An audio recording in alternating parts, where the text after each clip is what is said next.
Herzlich willkommen zu unserer dritten Folge der Serie Bröhan Q&A.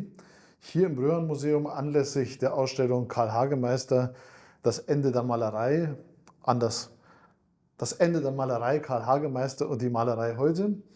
Wir haben die österreichische Künstlerin Inge Dick zu Gast, die Teil dieser Ausstellung ist. Ich freue mich, dass Inge Dick vom wunderschönen Mondsee zu uns ins Bröhan Museum gekommen ist. Herzlich willkommen, Inge Dick. Ja, herzlichen Dank für die Einladung. Ich freue mich auch und ich freue mich über diese schöne Ausstellung hier und dass auch Arbeiten von mir vertreten sind und gezeigt werden. Inge Dick ist eine von zwei großen Damen der österreichischen Malerei, die wir hier in der Ausstellung haben, zusammen mit Martha Jungwirth. Ihr seid beide fast gleich alt, aber doch letztendlich einen ganz anderen Weg gegangen in der Malerei. Wir haben hier von dir eine tolle Serie, einen Zyklus von Polaroids. Kannst du uns ein bisschen diese Arbeit erläutern? Ja, also ich beschäftige mich in der Fotografie ausschließlich mit dem Thema Licht und zuerst Schwarz-Weiß-Fotografie und dann habe ich gesehen, es gibt ja eine Polaroid-Kamera und mit SX70 wollte ich wissen, wie verändert sich die Farbe im Licht während des Tages. Und da habe ich gleichzeitig Schwarz-Weiß-Serien gemacht und Polaroid dazu und die auch beides gleichzeitig gezeigt in Ausstellungen. Und eines Tages habe ich gesehen in einer Galerie bei der Greta Insam so Mittelformat Polaroids.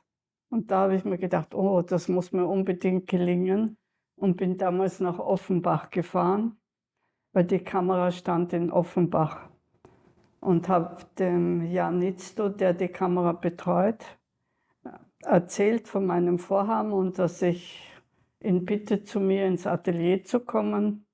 Und er hat mich so skeptisch angeschaut und hat gefragt, na, haben Sie überhaupt das Geld dazu? Sag ich, na, wenn ich extra nach Offenbach komme, dann habe ich das schon. Ja, und er war aber sehr skeptisch bis zum Schluss. Und ich bin dann nach Hause gefahren und er hat mir auch noch keinen Termin gesagt. Und ich habe immer wieder urgiert und angerufen. Letztendlich hat es 5 Jahre gebraucht, bis er gekommen ist, weil für ihn war ich ein Nobody.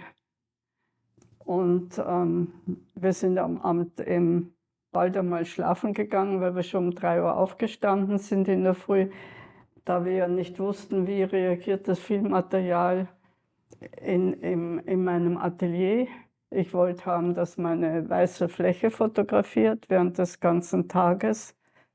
Und in der Früh, wie wir aufgestanden sind, habe ich ihn gefragt, na, wie er geschlafen hat. Sagt er, nein, überhaupt nicht, weil ja, er weiß nicht, ob er das überhaupt zusammenbringt mit dieser Kamera, das, was ich vorhabe. Und dann haben wir angefangen und die ersten Fotos, die ersten 10 waren alle schwarz, weil wir nicht wussten, wann kommt die erste Spur des Lichtes auf das Bild. Wann habt ihr angefangen? Nur so um, glaube ich, schon 3:30 oder Viertel nach 3. Und ich sage zu ihm, um Gottes Willen, jetzt habe ich schon 2 schwarze Fotos und irgendwie erwähnt, das ist ja dann doch sehr teuer. Hat er mir gesagt, ja, da können Sie ja gar nichts machen, wenn Sie gleich ans Geld denken, sozusagen. Gell? Und dann haben wir tapfer weitergemacht und um circa 9 Uhr habe ich schon eine ganz schöne Reihe da liegen gehabt. Und dann sagt er zu mir, jetzt verstehe ich erst, was Sie wollen, und war ganz begeistert.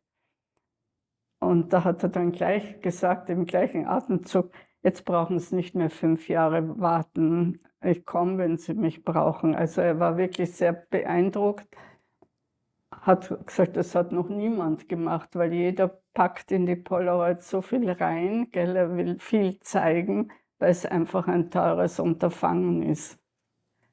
Ja, und das war der Anfang. Und so habe ich immer, wenn ich genug Geld gehabt habe, wieder ihm bestellt, um weiterzuarbeiten.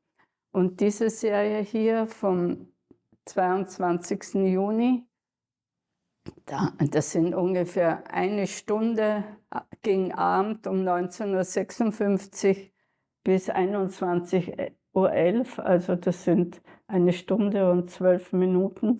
Da sieht man einfach diesen starken Verlauf des Lichtes, also auch den Farbveränderung.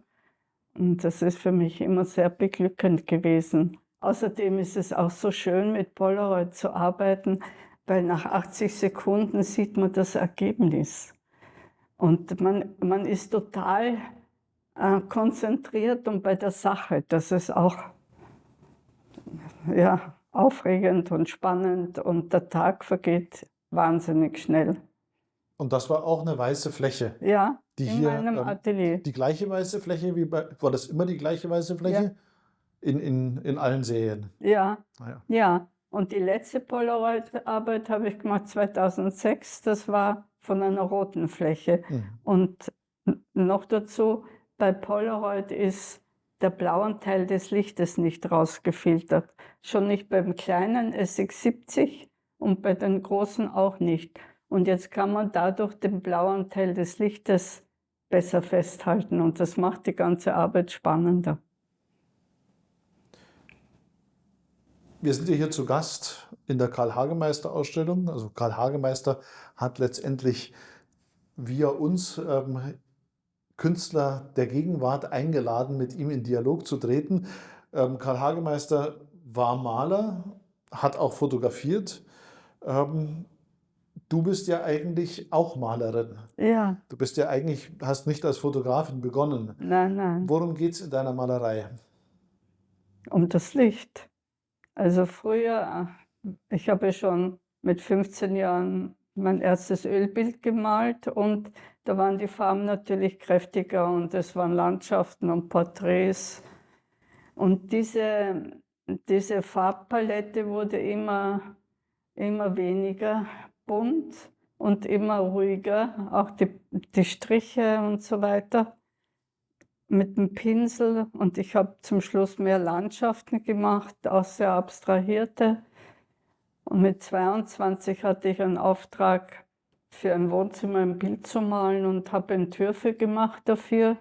Auch meinen ersten abstrakten Entwurf. Die hatten sich ein sehr abstrahiertes Dorf ausgesucht und ich habe dann mein erstes abstraktes Bild gemalt und gleich mit einer Spachtel, die ich entdeckt hatte im Geschäft. Und mit dieser kleinen Spachtel, die ist mir treu geblieben, da male ich bis heute. Denn die kommt meiner Handschrift sehr nahe und man kann die Spachtelstruktur, also kann ich ganz still und rhythmisch machen und konzentriert.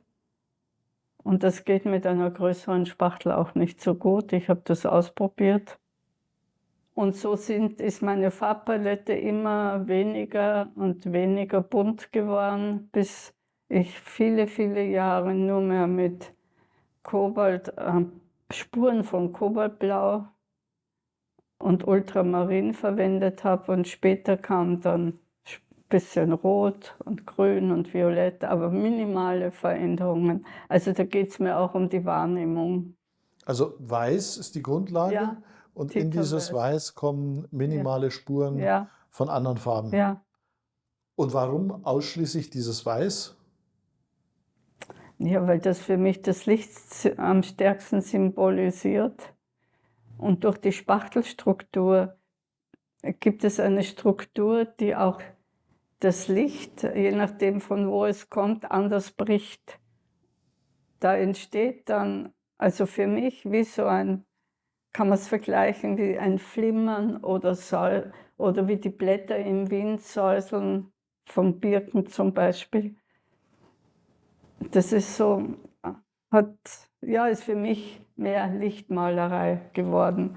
Zuerst hatte ich nur auf Leinwand gemalt, anschließend auf Holz. Und ich bin jetzt bei Holz geblieben. Da sitzt die Struktur prägnanter und diese Lichtbrechungen sind auch intensiver dadurch. Und ich musste ja manchmal Fotos haben von meinen Arbeiten. Und die Fotografen waren immer sehr, sehr ungehalten, weil man so schwer fotografieren kann. Und ich habe mir gedacht, ja, das muss ich jetzt lernen. Eine Freundin von mir, die Eva Jong, hat mir gezeigt, wie man Filme einlegt, und ich habe in meinem Bad eine Dunkelkammer eingerichtet. Und so sind die ersten Versuche entstanden, auch in meinem Wiener Atelier habe ich beobachtet, wie die Sonne so durch den Raum wandert und über meine Bilder wandert. Da sind dann die ersten Schwarz-Weiß-Serien entstanden. Ja, und das hat mich nicht mehr losgelassen, sodass ich eigentlich das Licht in meinem Raum fotografiere, und das ist für mich wie Lichtmalerei. Und gerade bei den Polaroids kommt mir das sehr entgegen, weil die Polaroids haben ja kein Korn, das ist eine ruhige Fläche, und das ist für mich wie eine Malerei. Also das ist nicht in dem Sinn nicht Fotografie.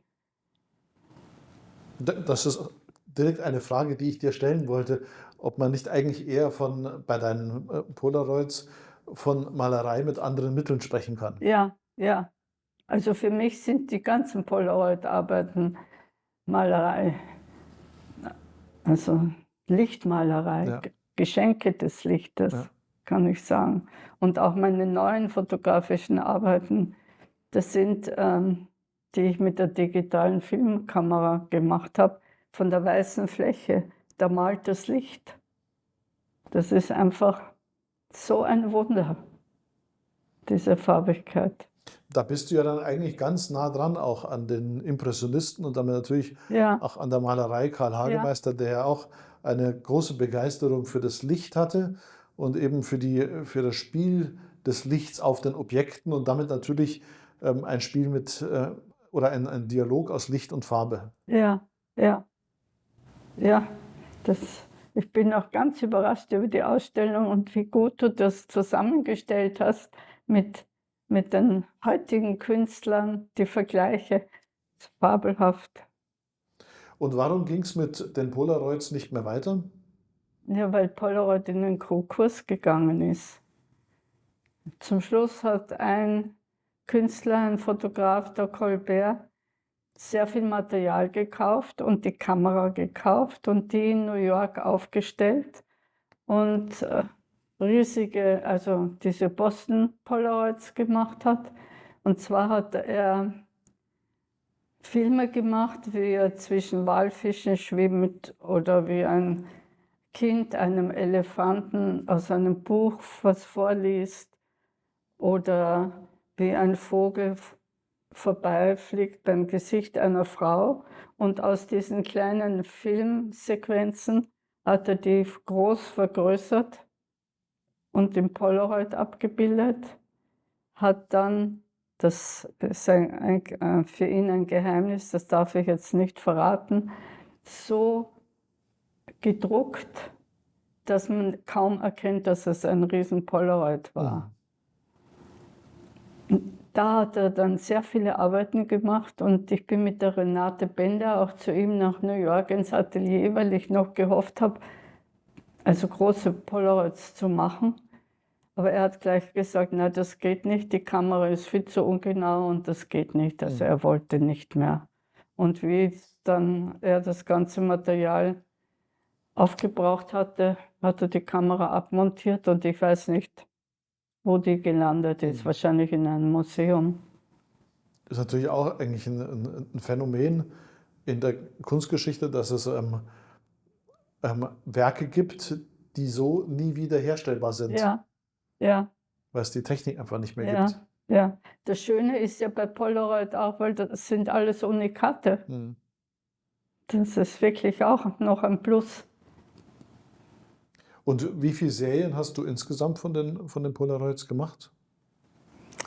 Also ich kann dir das jetzt nicht genau sagen. Ich habe unter anderem eine 99-teilige Serie gemacht von einem Tag. Das hatte ich nicht geplant, weil so viel Geld hatte ich nicht beisammen. Aber du machst ja ein Konzept und fangst in der Früh an und der Tag war so wechselhaft. Jede Wolke hat die Farbe am Polaroid verändert Und wir haben uns ausgemacht, immer wenn der Lichtwert sich um 3/4 verändert, mache ich ein Bild.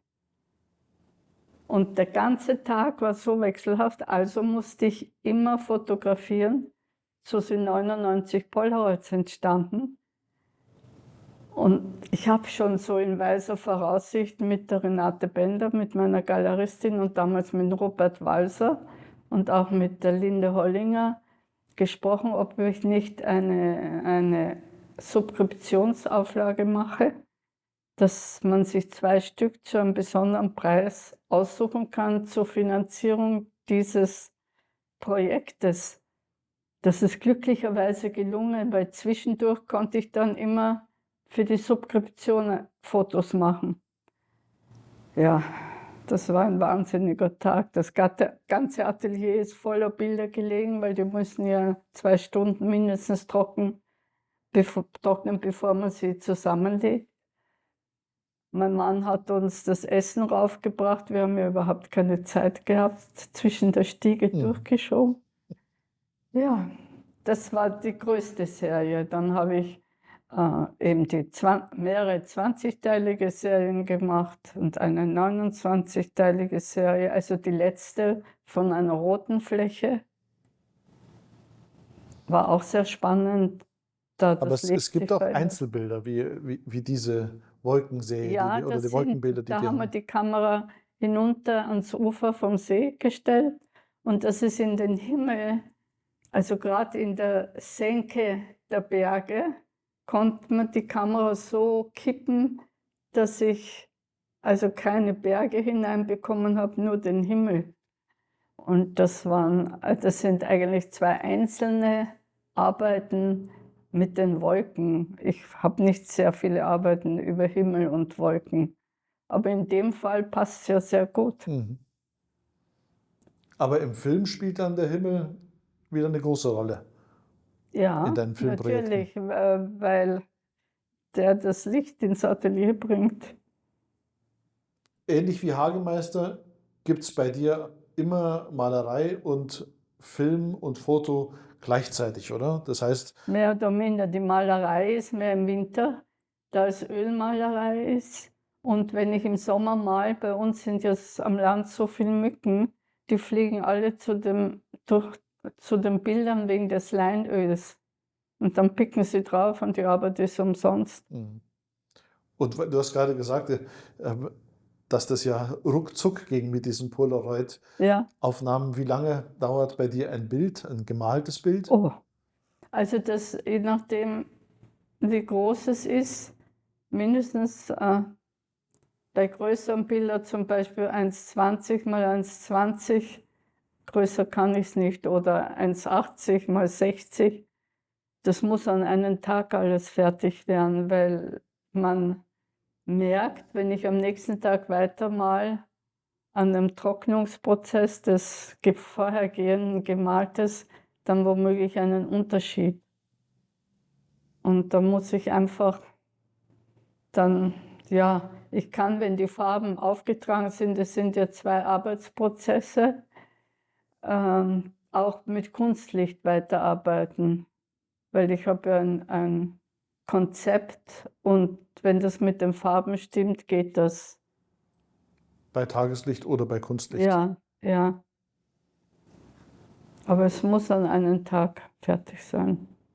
Also jetzt, in meinem Alter jetzt, könnte ich das nicht mehr so fast 24 Stunden durcharbeiten. Das schaffe ich jetzt nicht mehr.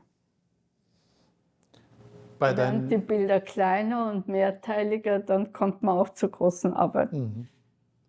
bei deinen Polaroid steht ja immer ganz genau drauf, die Uhrzeit. Das heißt, man sieht natürlich gerade in so einem Zyklus, auch die Zeit vergehen. Ja, Welche Rolle spielt dieser Faktor Zeit für deine Kunst?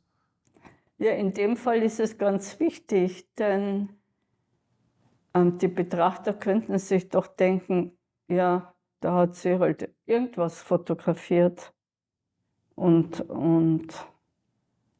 die Zeitangabe zeigt eben, dass das Realität ist und zu dieser Zeit an diesem Tag war. und dadurch auch nicht wiederholbar ist. Und um Vergänglichkeit Ja, spielt, das spielt schon eine spielt schon eine Rolle, Rolle. nicht das Kommen und Gehen, das spielt natürlich eine Rolle. Also wir sehen das Licht äh, im Kontext der Zeit. Ja, genau. Du hast es auf den Punkt gebracht. Ich bin schon fast durch mit meinen Fragen. Ich muss noch mal gucken, was wir noch vergessen haben. Ja, das fand ich auch ganz interessant. Du hast gesagt, die Fotografen, die deine Gemälde fotografieren wollten, sind verzweifelt, weil man das nicht fotografieren kann. Ja, Ähm, k- weil man kann damals. ja eigentlich auch das Licht nicht fotografieren. Nein, aber ich versuche es auf andere Art und Weise, also darzustellen, was das Licht eigentlich macht. Also die letzten Arbeiten sind so, nicht, dass die Intensität des Lichtes die Farbe in den Raum bringt. Weil die letzten Arbeiten sind in einem weißen Raum bei mir, ein Film mit der Digitalkamera, wo die Uhrzeit mitläuft. Und ich dann im Studio mir den Film anschaue, die Stills rausnehme mit der Uhrzeit und am Computer zusammensetzt im Fotostudio. Also es ist reine Lichtmalerei und ich muss es so nehmen, wie es kommt. Ich kann mir nicht aussuchen, das würde mir jetzt nicht gefallen oder das ist mir zu dunkel oder zu hell, sondern das Spannende ist, wie das Licht während des Tages sich verwandelt.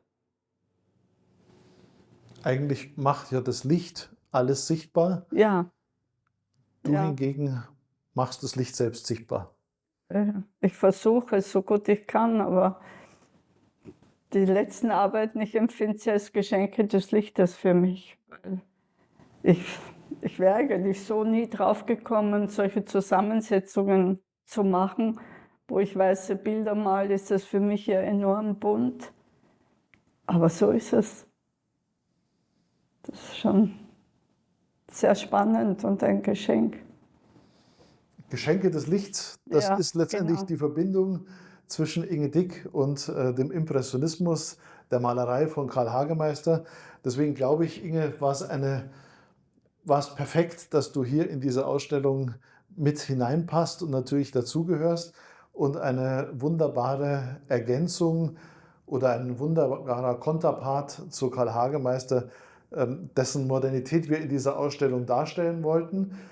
Ich danke dir ganz herzlich für dieses Gespräch. Ich hoffe, es hat allen Besuchern der Ausstellung und natürlich dann auch darüber hinaus den Leuten erklärt, was du mit deiner Arbeit willst, was wir mit dieser Ausstellung wollten. Und ich danke Ihnen recht herzlich fürs Zuschauen, möchte auch auf unsere digitalen Kanäle hinweisen, wo Sie diesen Film auf YouTube sehen können und natürlich allen weiteren Kanälen auch aufmerksam werden auf die Aktivitäten des Museums. Vielen Dank, Inge Dick. Danke dir, Tobias. Danke.